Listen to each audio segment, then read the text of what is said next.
Pemirsa, kita beralih ke lantai bursa. Indeks harga saham gabungan atau IHSG hari ini diprediksi terkonsolidasi karena perpanjangan PPKM darurat hingga pekan depan. Sementara itu untuk nilai tukar rupiah akan dipengaruhi sentimen The Fed.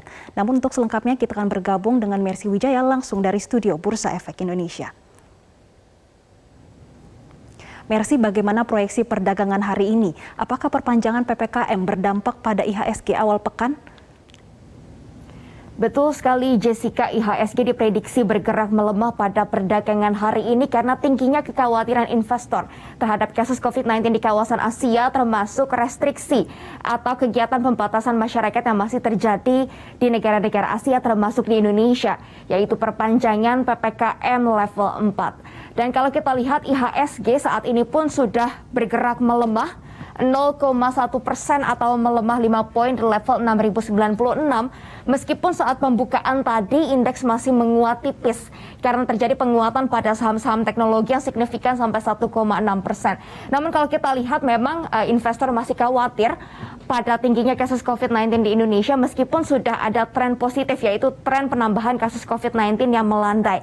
Namun kalau kita lihat di kawasan Asia, kasus COVID-19 Indonesia penambahannya ini masih yang tertinggi, di mana per kemarin tanggal 25 Juli 2021 ada tambahan 38.600 kasus baru COVID-19 dan untuk tingkat kematiannya pun berada di level yang tinggi, di mana ada 1.266 jiwa yang meninggal dunia akibat COVID-19 per tanggal 25 Juli 2021.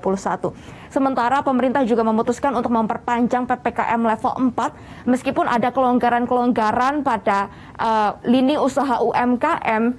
Namun investor masih melihat ini sebagai hal yang negatif karena masih banyak aktivitas masyarakat maupun kegiatan usaha yang dibatasi operasionalnya. Sehingga ini dapat memberikan efek negatif bagi perekonomian di triwulan 3 tahun 2021.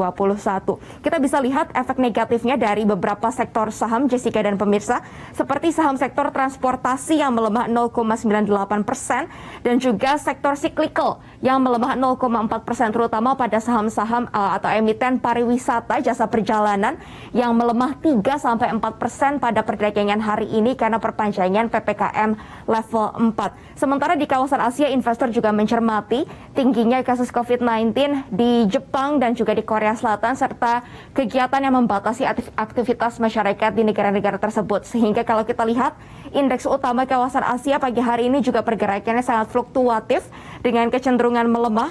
Indeks Nikkei masih menguat 1,45%, namun indeks Hang Seng turun tajam sampai 1,7% dan indeks Rate Singapura melemah 0,2%.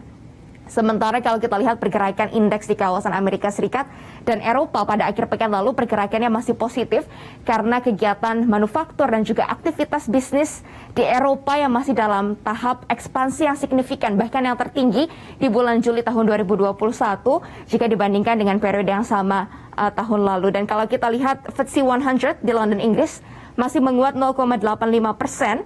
Dan indeks di Jerman, the DAX, naik 0,1%, sementara indeks di kawasan Amerika Serikat mengalami penguatan 0,6 sampai 1% pada perdagangan akhir pekan lalu. Dan untuk pergerakan IHSG sendiri hari ini memang prediksinya masih akan fluktuatif dengan kecenderungan melemah antara 6.079 sampai 6.135. Jessica. Ya Mercy, bagaimana dengan nilai tukar rupiah? Apakah masih bisa bertahan di 14 ribuan atau masih 14.500-an nantinya? Ya, Jessica, pada perdagangan pagi hari ini rupiah masih berada di kisaran 14.450 sampai 14.550 rupiah per dolar Amerika Serikat.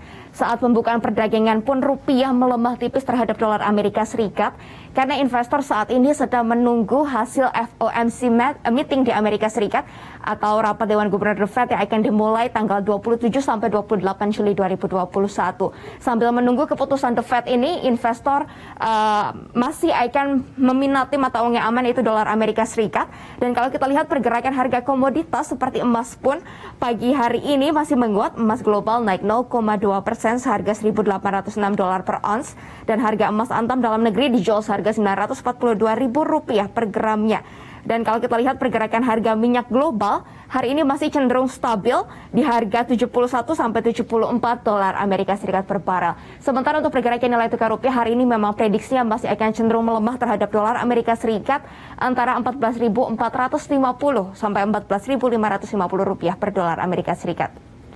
Demikian laporan kami dari Studio Bursa Efek Indonesia. Kembali ke Anda di studio. Baik, terima kasih Mercy Wijaya melaporkan langsung dari Studio Bursa Efek Indonesia.